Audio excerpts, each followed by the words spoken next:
Hi, I'm Marty Nemko. I think that many people, maybe even most people, feel they've got at least one idea for changing the world. Seems like whenever I go to a party, a lot of people do. I'm no exception. And I thought I would devote this YouTube video and probably my Psychology Today article that's coming up on a few of my ideas for changing the world that I believe not so commonly discussed, and yet, at least I believe, are quite potent. And my goal in this is to encourage you to do some big picture thinking, change the world thinking. So anyway, school curriculum has long cried out, as far as I'm concerned, for reinvention.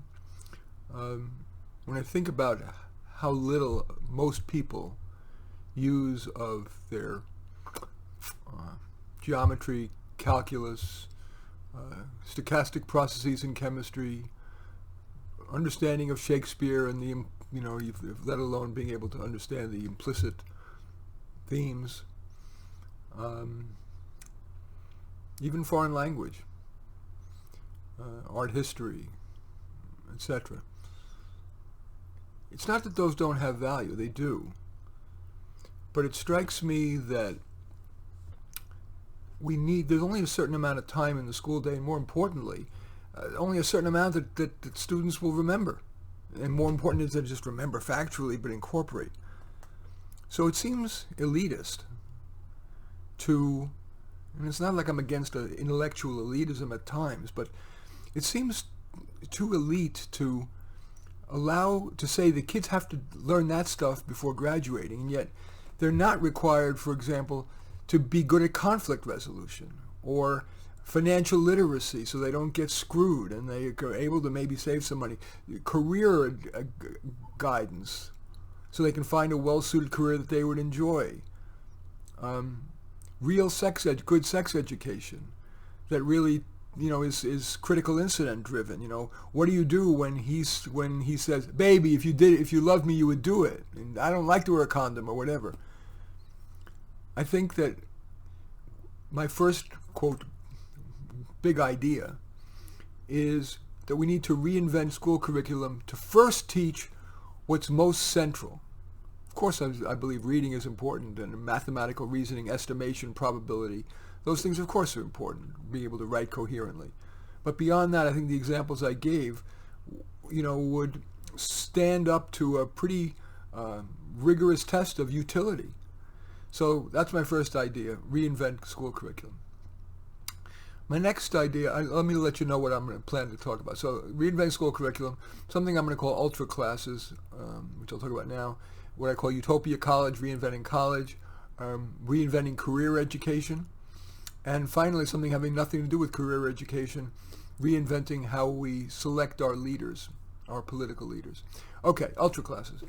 I like to use algebra as the example because teachers who tend to be math teachers, practical math teachers, are really good at math, but they may not be so verbal. And so you've got this subject that's very difficult for lots of people, and you've got a pool of people who are, on average, not so great at teaching it. Of course, there's some transformational brilliant ones, some terrible ones, but it's not a good combination. Not such great teaching pool and a subject that's difficult for a lot of kids. So I'm a big fan of the concept of ultra classes, and I frankly have been trying for 30 years to make it happen, and I have utterly failed. But I can't seem to argue against the logic of putting in a room 4 transformational algebra teachers, they choose which parts of the algebra course that they want to teach, that they teach best, and you have them in the same room. You add a computer gamification, a computer game person, and an educational technology specialist, and they craft this highly interactive course taught by the most transformational teachers, not only who can teach algebra, but make kids really understand it, maybe even love it. And then you make that available online. And so that every kid, rich and poor, from Maine to California, maybe could be from Azerbaijan to Zululand, gets that world-class instruction at a far lower cost. And if, the teachers unions are going to be very afraid of losing jobs, so fine. So we'll say we're going to have a live teacher in the room to provide the human touch, to answer individual questions, to facilitate, to maintain classroom discipline. But it seems to me that's a breakthrough idea, ultra classes for what it's worth. Now let's turn to the college level. It's been for decades, many people, including me, have written about how higher education is desperate for reinvention. The cost relative to the benefit in learning or even employability now is really dubious, because in the old days it used to be a college degree was a differentiator between somebody who's much more employable than not, but today with a higher percentage of people going to college and getting degrees and a lot of grade inflation and dumbing down of curriculum, and given we've seen very low freshman to senior growth in critical thinking, writing, etc., the college degree for its enormous costs is really ripe for reinvention. So my thought is to A, on the curricular side, yes, use those ultra classes I described, and on the co-curricular and extracurricular side, because it's really very important, obviously, as a halfway house between living at home and being on your own, for there to be extracurricular activities. I'm not convinced that dormitories are wise, because you put all those kids for the first time away from home in a dorm, and it's a hothouse for let's just say behaviors that maybe we wouldn't all agree are so wonderful or facilitative of development, although they may be very fun. My thought is that students would live at home, take these online classes, and then go to way scaled down campuses for college level extracurricular activities, as well as use community resources like swimming pools and gyms and whatever that are there for the government as spaces available, from the government, or private sector pools and whatever that could be leased out. You would save a fortune. You don't need to pay for all the fancy big campuses with their shrubs, all those professors, good, bad, and indifferent, fancy dorms. I think that I'm calling Utopia College. And again, the college curriculum should also emphasize that which every adult should know. Yes, citizenship, in addition to the things I mentioned before about conflict resolution and financial literacy and really good sexual and relationship education, career advice, etc.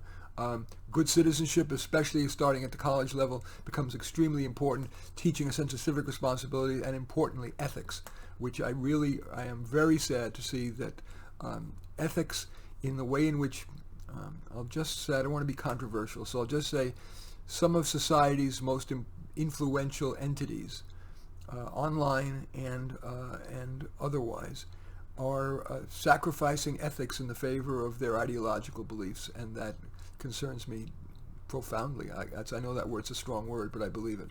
Okay, now turning to career education. It saddens me that in places like law school, but especially medical school, because we're talking about life and death, that too many of the classes are taught by academicians, not master practitioners who have that real gift of being able to intuit what the right diagnosis and treatment is based on years of experience, factual knowledge, of course, data, but also there is some subjectivity that is hard to put into an up-to-date, which is the name of the big database of medical information. So I would reinvent medical education and law education to have master practitioners be the ones who are teachers. And right now, the more prestigious the university, the more likely they're to be hired mainly on how well they do research in a very narrow area and how much money they bring in research grants, not how well they prepare the next generation of doctors, lawyers, business people who teach in the business schools. I happen to know an example of somebody at a Ivy League school who is a tenured professor of, quote, management. She's never managed a thing in her life. She's been an academic her whole life.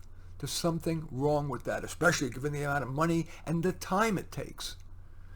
I would also say that I'm not sure the degree is such a worthwhile thing. I think I would replace the degree with employers need to be valuing individual profiles, even if they don't meet all the requirements. And if we're going to offer a degree, instead of the universities having a stranglehold on this thing called a degree, and people spend hundreds of thousands of dollars to get that piece of paper, I would, and it's not like I'm some big government guy, but I think the government would serve an excellent purpose here as kind of the aggregator of all the courses, and people would submit their transcript of all the courses they've taken and real-world experience, and a neutral governmental official within the Department of Education would say, this is worthy of an associate degree, this is worthy of a bachelor's degree.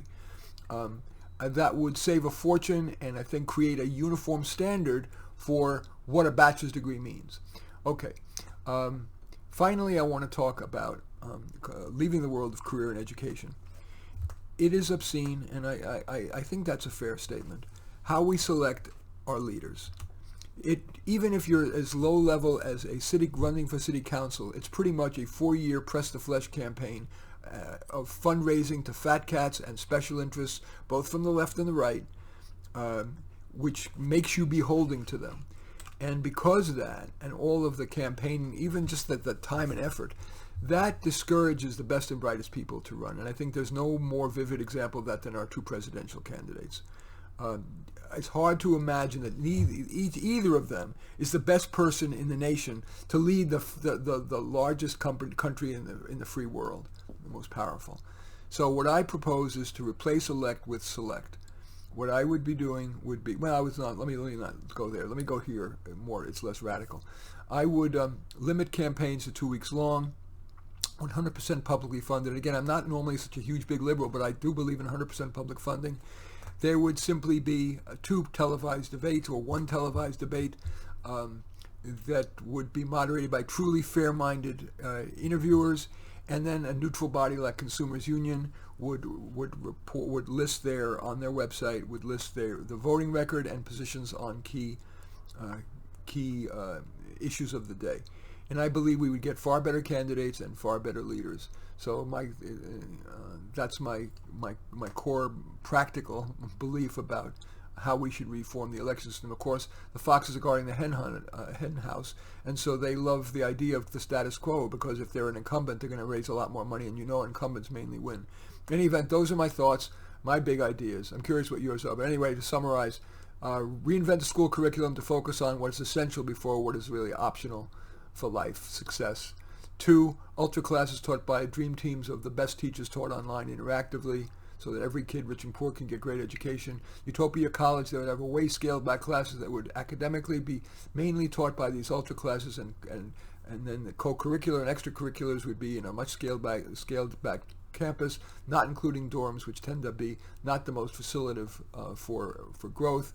I'd want to replace the very academically oriented faculties that dominate the prestigious medical schools and law schools and business schools with master practitioners who not only know the facts but have the nuance that can only be acquired through years of excellent experience.